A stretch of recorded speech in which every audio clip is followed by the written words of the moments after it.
Boa noite, amados irmãos.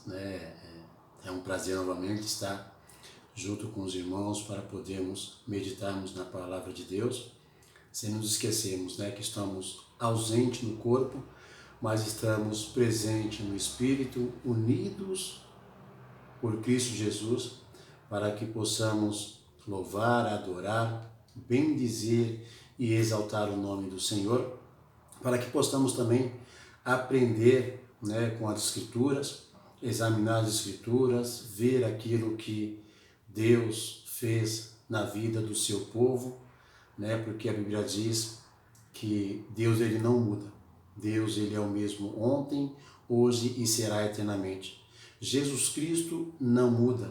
Ele é o mesmo ontem, hoje e será eternamente, Tempo passado, tempo presente e tempo futuro. E hoje, um culto de oração, nós vamos trazer uma palavra, para a gente poder meditar no livro de 1 Pedro, capítulo 5, dois versículos muito conhecidos dos irmãos. Aqui Pedro ele faz uma menção, um ensinamento, um direcionamento aos presbíteros e pastores. Presbíteros e pastores estão dentro do mesmo contexto, A ordenância, a liderança da igreja, deixada por Deus, deixada por Cristo, para que pudessem apacentar, cuidar, zelar pelo povo de Deus, suprir as necessidades espirituais das ovelhas, dos crentes, que assim se sucede. Mas nós vamos observar dois versículos, capítulo 5 de 1 Pedro, versículo 6 e versículo 7, que dá o contexto da oração, É no momento em que os presbíteros, que os pastores, que a liderança deveria estar diante de Deus, para colocar diante de Deus o seu ministério, a sua vida e a sua família. Mas vamos ler o versículo 6, que diz assim: humilhai-vos, pois, debaixo da potente mão de Deus, para que ao seu tempo vos exalte. Primeiramente, Pedro fala que deve se humilhar, estar prostrado diante de Deus, rogando, clamando, suplicando, pedindo, de certa maneira até chorando diante de Deus, como Ana chorou pedindo por um filho. Então ele diz: humilhai-vos debaixo da potente mão de Deus, estar debaixo da poderosa mão de Deus, daquele que tem todo o poder, toda a eficácia, aquele que pode fazer tudo em nossas vidas através do seu poder, através da sua ação. Então, debaixo da potente mão de Deus, para que ao seu tempo vos exalte. No tempo, no momento, no período certo, no tempo de Deus, ele vos exalte. Exaltação aqui podemos fazer uma aplicação no sentido de que vos levante, Vos torne a animar, a encorajar, vos faça estar de pé diante de todas as situações que sobrevêm sobre a nossa vida, ou sobre a vida daquele que se humilha perante a potente mão de Deus. Deus não nos deixa prostrado, muito pelo contrário, Deus levanta, anima, encoraja e faz caminhar. Deus firma os nossos pés, firma os nossos passos e nos faz caminhar perseverante, confiante em Deus. O segundo versículo ele diz: lançando sobre ele toda a vossa ansiedade, porque ele tem cuidado de vós. Colocando sobre Deus toda a vossa ansiedade, toda a vossa inquietude, tudo aquilo que tira a paz, o sossego, a tranquilidade, deve ser lançado sobre Deus. E o motivo, a razão, a circunstância é o finalzinho do versículo e é por onde nós iremos caminhar. É porque ele diz: porque ele tem cuidado de vós. Deus, um Deus zeloso, um Deus que preserva, um Deus que cuida, um Deus que guarda, um Deus que protege, um Deus que é um socorro, abrigo, refúgio e fortaleza. É diante dele que temos que lançar, através da oração, através do rugo, através da súplica, através das nossas humilhações, porque ele tem cuidado de vós, ou Ele tem cuidado de cada um de nós? E vamos falar realmente dos cuidados de Deus. Ver alguns exemplos na Bíblia onde Deus ele pôde cuidar, suprir a necessidade, proteger, guardar, livrar, né, o seu povo e os seus servos. O primeiro exemplo nós vamos lá em Gênesis capítulo 37. Gênesis capítulo 37. E vamos observar uma situação na vida de José. Gênesis capítulo 37. A palavra de Deus, ela nos ensina e nos mostra o quanto que Deus cuida de nós, o quanto que Deus cuida do seu povo, o quanto que Deus cuida de cada um dos seus filhos. Em Gênesis capítulo 37 até o capítulo 31, nós podemos ver a vida de José. José, um jovem amado pelo seu pai, Jacó, né? Então José ele tem um sonho onde Deus mostra a ele, de certa maneira, se sobrepondo sobre o pai, sobre a mãe, sobre os seus irmãos, aonde José seria a eminência, a evidência naquele momento. E isso causou ira, raiva, inveja dos seus irmãos, por conta do amor do pai, que o amava de tal maneira que excedia ao amor dos irmãos. E também por causa do sonho que José teve e interpretou, dizendo ser ele maior do que os seus irmãos em um determinado tempo, em um período, em uma época e em um momento. Então isso fez com que os irmãos de José se irassem contra ele. E do capítulo 37 até o capítulo 31, nós vemos alguns cuidados de Deus sobre a vida de José. O primeiro deles é que Deus livra José de ser morto pelos seus irmãos. Deus ele intercede pela vida de José e impede que José seja morto pelos seus irmãos. Logo depois José é vendido e é levado ao Egito, e lá ele vai parar na casa de Potifar, que era o chefe da guarda de Faraó. E ali Deus também dá um segundo livramento a José, quando José é tentado a pecar contra Deus e contra o seu superior, Potifar, e ele foge daquela mulher. Então Deus não permite que José caia na tentação do pecado da fornicação e o livra deste momento. Depois, mais à frente, José é preso e vai parar numa prisão. Deus livra José da prisão. Deus livra ele da prisão, ele interpreta o sonho dos copeiros. Deus permite que José interprete o sonho de Faraó e Deus faz com que José seja governador no Egito. E José, sendo governador do Egito, ele fez com que o sonho de Faraó ele se cumprisse, mas Deus preservou o povo egípcio, Deus preservou o povo judeu, Deus preservou e cuidou de todas as nações através da vida de José. Quando houve 7 anos de fartura e 7 anos de escassez, e naqueles 7 anos de fartura, José fez com que os celeiros se enchessem e não faltasse alimento. Mas eu quero atentar para um versículo no capítulo 39. Por que todas essas coisas aconteceram na vida de José? No capítulo 39, no versículo 21. Aqui está o motivo, a razão, a circunstância, porque José caminhou bem.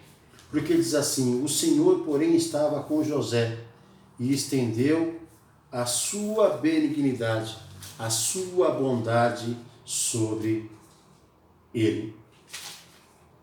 A bondade de Deus, a benignidade de Deus estava com José. Por isso que no versículo 5 do mesmo capítulo 39 diz: o Senhor abençoou a casa do egípcio por amor de José, por amar José, por cuidar de José, né? Por guardar José.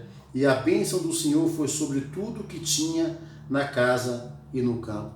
Muitas das vezes, irmãos, os nossos parentes, amigos, colegas, familiares, aqueles que estão ao nosso redor, eles têm sobre ele as bênçãos de Deus, porque Deus tem derramado em nossas vidas e eles também têm usufruído das bênçãos de Deus. Êxodo capítulo 3, nós vemos que aquele José havia morrido. Nós vemos que aquele faraó que conhecera a José e ao Deus de José, ele havia também morrido. Então o novo faraó começou a oprimir, começou a massacrar o povo. Então esse do capítulo 3 mostra o cuidado de Deus diante do seu povo, porque Deus não se esqueceu do povo. E a partir do versículo 6 diz: disse mais: eu sou o Deus de teu pai, o Deus de Abraão, de Isaque e o Deus de Jacó. E Moisés cobriu seu rosto porque temeu olhar para Deus. Aqui Deus tendo uma conversa, um diálogo com Moisés. Então disse o Senhor: tenho visto atentamente a aflição do meu povo, que está no Egito, e tenho ouvido o seu clamor por causa dos seus exatores, porque conhecia as suas dores, porquanto desci para livrá-lo da mão dos egípcios e para fazê-lo subir daquela terra a uma terra boa e larga, a uma terra que mana leite e que mana mel. Eis que, versículo 9, agora que o clamor dos filhos de Israel é vindo a mim. Também tenho visto a opressão com que os egípcios os oprimem. Venha agora, pois, e te enviarei para que tires o meu povo do Egito. Então Moisés disse a Deus: quem sou eu que vá a Faraó e tire do Egito os filhos de Israel? E disse: certamente eu serei contigo. Então Deus falou para Moisés que Deus estava ouvindo o clamor, o rogo, a súplica, estava ouvindo a petição do povo de Israel que estava sendo oprimido pelos egípcios. Então Deus disse: olha, eu vou descer para livrá-los, vou descer para libertá-los, vou descer para poder agir sobre a vida de Faraó e libertar o meu povo. Eu ainda continuo cuidando do meu povo. Os meus cuidados ainda estão sobre o meu povo. Então, os judeus ainda não tinham sido retirados das suas vidas os cuidados de Deus. Então Deus, ele diz que tem ouvido atentamente, tem visto, tem olhado, tem observado. Então ele disse que ia descer para libertar, livrar e salvar o povo. O interessante é que ele fala no versículo 2, quando Moisés questiona: quem é eu para falar com o Faraó, esse homem todo poderoso, a quem eu já conheço, a quem eu cresci observando as suas ações? Deus disse: certamente eu serei contigo. Deus falou para Moisés que estaria com ele em todo momento da sua vida. Então Deus iria cuidar, guardar, preservar, livrar, suprir as necessidades de Moisés. Um outro texto também nós podemos ver em Josué capítulo 1. Josué capítulo 1, versículo 9. Quando Moisés ele sai de cena, né? E Josué entra em ação para poder guiar aquele povo, e Josué conhecia aquele povo. E no versículo 9, Deus fala assim para Josué: olha, não te mandei eu, não te ordenei, não estou dizendo para você para que você possa se esforçar, para que você possa perseverar, para que você possa se manter de pé, para que você possa caminhar para frente, olhar para frente, se esforce, né? E além de você se esforçar, você tenha bom ânimo, se anime, esteja alegre, contente, regozijante, faça as coisas com uma alegria, com satisfação, porque eu peço a você, Josué, que você não se espante, você não fique impressionado com as coisas que vão acontecer, não fique abismado com a ação do povo.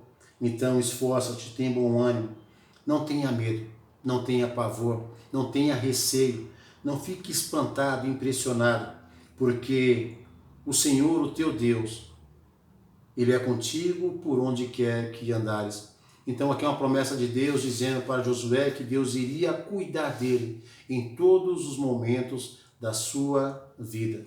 E assim Deus o fez para cuidar dele. Um outro exemplo nós podemos ver lá em 1 Reis, capítulo 17, e falar da vida de Elias. Elias, um homem que a Bíblia diz, né, Tiago diz que era sujeito, era propenso, de nós temos o mesmo sentimento que ele tem o mesmo sentimento que nós. Momentos de confiar em Deus, acreditar em Deus, ter toda a perseverança naquilo que Deus diz, viver com uma fé tremenda, forte, convicta em Deus, em que Deus pode agir em nossas vidas e resolver todas as situações que ocorrem em nossas vidas. E Elias, ele viveu isso na sua vida, mas também Elias viveu um momento de medo, de pavor, de receio, de se espantar e fugir de uma mulher. Então, no capítulo 17, Deus ele diz, né, para Elias: então Elias, o tisbita dos moradores de Gileade, disse a Acabe: vive o Senhor Deus de Israel, perante cuja face eu estou, que nesses anos nem orvalho nem chuva haverá, senão segundo a minha palavra. Então Deus estava dizendo para que Elias falasse ao rei Acabe que não haveria orvalho, não haveria chuva, enquanto Deus não ordenasse que tivesse. Então Deus ia cessar a chuva, ia cessar o orvalho. Então o plantio, a plantação, os rios iriam secar, não haveria chuva para que aquilo que fosse plantado brotasse, crescesse e frutificasse. Então seria um tempo de escassez, um tempo de angústia, um tempo de dor, um tempo de aflição, um tempo da falta de alimento. Mas olha o que Deus diz para Elias, a partir do versículo 2 até o versículo 7, de 1 Reis, capítulo 17. Depois veio a ele a palavra do Senhor, dizendo, Deus falando com Elias: retira-te daqui e vai para o oriente, esconde-te junto ao ribeiro de Querite, que está diante do Jordão, e há de ser que beberás do ribeiro, e eu tenho ordenado, tenho mandado, tenho direcionado a um corvo que ali te sustente, supra a sua necessidade. Então de dia e de noite ele vai te levar pão, vai te levar a carne, e você vai beber, saciar a sua sede com a água do ribeiro. E assim fez Deus por muito tempo na vida de Elias. Mas no versículo 7 diz, sucedeu que passando dias, o ribeiro secou, porque não tinha havido chuva na terra. Então a palavra de Deus, ela se cumpriu. A palavra de Deus é a coisa mais certa a se cumprir na vida da raça humana. Deus, ele não muda. Aquilo que ele disse, ele vai fazer e o faz acontecer. Mas Deus, mais para frente, diz para que Elias possa ir até a casa de uma viúva. E ali nós vemos, irmãos, um exemplo de fé daquela viúva, um exemplo também de fé e perseverança de Elias, porque a viúva disse que ela tinha um punhado de azeite, um punhado de farinha para fazer um pão ou um bolo para que ela, o filho, comesse. Seria ali a última refeição e eles iriam padecer, iriam comer e iriam morrer. Mas Elias fala para ela assim, olha, faça primeiro para mim e depois faça para você. E aí a viúva diz no versículo 12, porém ela disse, vive o Senhor teu Deus, que nenhum bolo tenho, senão somente um punhado de farinha, numa panela, um pouco de azeite, numa botija. E veja aqui, apanhei 2 gravetos, vou prepará-lo para mim e para o meu filho, para que comamos e morramos. Elias lhe disse, não temas, não tenha medo, tão somente acredite e exerça a fé. Faça conforme a tua palavra, porém faze dele primeiro para mim um bolo pequeno e faze outro para ti e para o teu filho. Porque assim diz o Senhor de Israel, a farinha da panela não se acabará, o azeite da botija não faltará, até o dia que o Senhor der chuva sobre a terra. E ela foi e fez conforme a palavra de Elias, porque Elias também fez conforme Deus havia dito. E assim comeu ela, comeu ele e a casa, por muitos dias. Na panela a farinha não acabou e a botija do azeite não faltou, conforme a palavra do Senhor que ele falara pelo ministério de Elias. Então Deus, ele cuida. Deus cuidou de Elias. Deus continuou cuidando de Elias. Deus cuidou daquela viúva. Deus cuidou daquele jovem. E a necessidade deles foram suprida. E depois dessas coisas sucedeu que adoeceu o filho da viúva. E nós vemos, seguindo a história, que Deus ressuscitou o filho da viúva por meio do profeta Elias. Nós podemos também ver Jeremias, capítulo 15. Jeremias, capítulo 15. Aonde Deus pede para que Jeremias fale com o povo, porque o povo está rebelde e contumaz.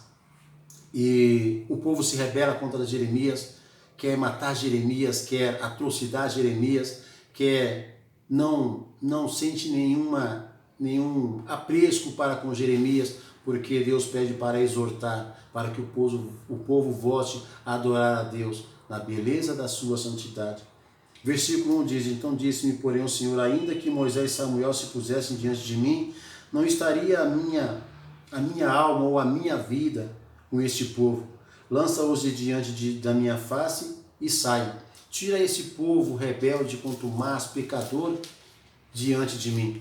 Não posso ter contato com esse povo, a não ser que eles se arrependam, se convertam dos seus maus caminhos e voltem para mim, ou voltem para Deus. Então Jeremias iria sofrer a opressão, a perseguição, a não aceitação do povo por conta do zelo, do cuidado de Deus. Mas no versículo 20 e 21, Deus diz para Jeremias: e eu te porei contra esse povo como forte muro de bronze, e pelejarão contra ti, vão atentar contra você, contra a sua vida, mas não vão prevalecer, não vão vencer, não vão conseguir avançar contra ti, porque eu sou contigo para te guardar, para poder te proteger, para poder te ser um alto refúgio para ti, e te livrar, te libertar deles, diz o Senhor. E arrebatar-te-ei da mão dos malignos, e livrar-te-ei da mão dos fortes. Vou tirar você da mão dos malignos, dos homens perversos, maus, e vou te livrar, te libertar, vou te salvar daqueles que são fortes, que estão acima de você. Nós podemos também, irmãos, ver no Novo Testamento, em Atos, capítulo 12. Atos, capítulo 12. Nós podemos ver também Deus, através do rogo, da oração, da súplica dos irmãos, Deus livrando a vida de Pedro. Assim diz o versículo 1: e por aquele mesmo tempo o rei Herodes estendeu as mãos sobre alguns da igreja para os maltratar. Então com isso ele prendeu os irmãos, prendeu Tiago, né? Aqui diz que ele decapitou Tiago, e em seguida ele prendeu a Pedro, e havendo-o prendido, né? Versículo 4, encerrou na prisão, entregando-o a 4 quartenos de soldados, para que o guardassem, querendo apresentá-lo ao povo depois da Páscoa. Pedro, pois, era guardado na prisão, mas a igreja, os irmãos, a irmandade fazia contínua, perseverante, incessante oração por ele a Deus. A partir do versículo 7, do versículo 6 diz: enquanto Herodes estava para o fazer comparecer nessa mesma noite, estava Pedro dormindo, descansando entre 2 soldados, observando, ligado a ele, com 2 cadeias, e os guardas diante da porta aguardavam a prisão. E eis que sobreveio o anjo do Senhor, e resplandeceu uma luz na prisão, e tocando a Pedro do lado, despertou, dizendo: levanta-te depressa. E caíram-lhe das mãos as cadeias. E cinge-lhe, e disse-lhe o anjo: cinge-te, e ata-os as tuas sandálias. E ele assim o fez. Disse-lhe mais: lança as costas a tua capa, e segue-me, e vem até a mim. Pode caminhar comigo. Então Pedro, ele saiu junto com aquele anjo, e ele foi liberto daquela prisão. Deus cuidou, preservou a Pedro. Também podemos, irmãos, citar Paulo e Silas, que haviam sido presos, estavam numa prisão, e no momento daquela adversidade, depois de ter sido açoitado, depois de ter apanhado muito, a Bíblia diz que eles estavam cantando, louvando e exaltando a Deus. E Deus não se esqueceu deles. Deus cuidou deles. Deus naquele momento os libertou. Ao mesmo exemplo de Pedro, Deus fez um grande tremor e libertou Paulo e Silas daquela prisão. Assim como Deus pode agir em nossas vidas e nos libertar neste momento, ó Deus, irmãos, desse vírus, né, que está assolando a face da terra, está assolando o mundo, tem causado muita dor, muita aflição, sofrimento na vida de muitos. E aqueles que ainda não têm Cristo Jesus tendem a padecer um pouco mais. Gostaria de concluir com os irmãos lendo Salmos capítulo 9, versículo 9 e versículo 10. Diz assim: o Senhor será também um alto refúgio para o oprimido, um alto refúgio em tempos de angústia. O Senhor será o refúgio, a fortaleza, o abrigo, o lugar seguro, o lugar forte para aqueles que estão oprimidos, sofrendo uma grande pressão, mas também um alto refúgio no tempo da angústia, da dor, do sofrimento, da adversidade, da tribulação, no tempo da aflição. Porque o motivo, a razão, a circunstância é: em ti confiarão os que conhecem o teu nome, aqueles que já entregaram a sua vida para Jesus, aqueles que já tiveram experiência com Deus, como todos nós tivemos. Podemos olhar para trás, para as nossas vidas, mesmo antes de nós nos convertermos. Deus, ele sempre cuidou, Deus sempre livrou. Deus, ele esteve, ainda que diante da nossa incredulidade, sendo inimigos de Deus, Deus, ele derramou sobre nós a sua misericórdia e nos livrou de tantos perigos. Depois da conversão, podemos ficar dias e dias ou horas e horas contando os testemunhos daquilo que Deus fez em nossas vidas. Portanto, em ti confiarão os que conhecem o teu nome, porque tu, Senhor, nunca desamparaste, nunca deixastes, nunca abandonaste, nunca descuidou, deixou de cuidar, porque tu, Senhor, nunca desamparaste aqueles que te buscam. É o momento de continuarmos buscando a Deus. É o momento de perseverarmos na oração. É o momento de continuarmos perseverando, se humilhando debaixo da potente mão de Deus, que no tempo certo Deus vai suprir a nossa necessidade, que é de estarmos novamente em comunhão, né? Adorando a Deus, servindo a Deus, pregando a palavra juntos no templo. Estamos, ó irmãos, ansiosos, né? Que essa ansiedade possa ser suprida pela palavra de Deus, possa ser suprida pelo amor, pela misericórdia, pela graça e pela compaixão de Deus. Que Deus continue derramando sobre nós os seus cuidados, nos alegrando, nos fortificando e nos sustentando diante de todas as adversidades. E desejo aos irmãos uma boa semana, né, que está começando para o final de semana, esse feriado aí que o governo estadual, né, e municipal colocou, mas que nós possamos, irmãos, cada vez mais estarmos unidos e perseverantes no Senhor. Que a graça, a misericórdia e o amor de Deus continue prevalecendo em nossas vidas e possamos nos alegrar no Senhor, que é o nosso refúgio, a nossa fortaleza, é o nosso socorro bem presente neste momento. É aquele que satisfaz, que alegra, que nos traz contentamento, é aquele que nos traz regozijo, alegria, felicidade, mesmo em meio às adversidades. É aquele que nos guarda, nos protege, nos livra de todo o mal, dos ataques de Satanás, é aquele que nos livra até mesmo dos nossos próprios pecados. É esse Deus que nós conhecemos, é esse Deus que nós confiamos, é esse Deus que nós devemos continuar perseverando em servir, né? Em espírito e em verdade. Deus abençoe a cada um de vocês, a cada família, a cada um dos irmãos. Feliz pelos irmãos que estão pregando, nos apoiando, né? Os irmãos que estão passando, já passaram por algumas adversidades e Deus cuidou de cada um de nós e continua cuidando do seu povo, da sua igreja, dos seus filhos e dos seus servos. Amém? Deus vos abençoe e um abraço a todos.